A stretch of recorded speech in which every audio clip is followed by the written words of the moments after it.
ஜனநாயகம்டா ஜவுநாயகண்டா. இழுக்கிறாங்க. Army கேம்பில் கொண்டு போய் சேர்க்க போறாப்ல. சேர்க்க போனால் அவன் ரொம்ப டீஸ் பண்ணுறான். பொண்ணுங்கள்லாம் படிச்சு என்ன பண்ண போகுது, பொண்ணுங்கள்லாம் எதுக்கு லாய்க்கு கிடையாது, பொண்ணுங்கள்லாம் வந்து வேஸ்ட் அப்படிங்கிறார் அவர்.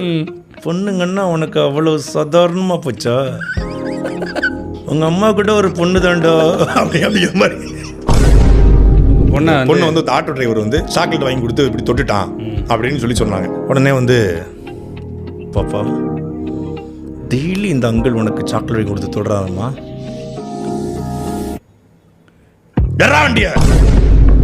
இந்த காட்சி எடுத்ததுக்கு அப்புறம் தான் நான் ஒண்ணு யோசிச்சேன், இது வினோத் படம் கிடையாது.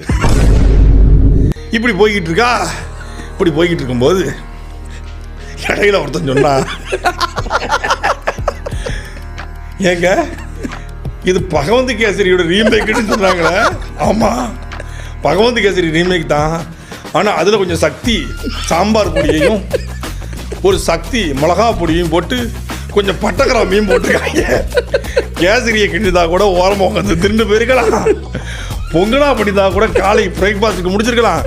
பொங்கலும் இல்லாமல் கேசரியும் இல்லாமல் ரெண்டும் கலந்து மொட்டை கட்டியாக கிடக்கு, நான் எங்கிட்டு போய் திங்கிறதுங்கிற மாதிரி அப்படி ஆயிடுச்சு.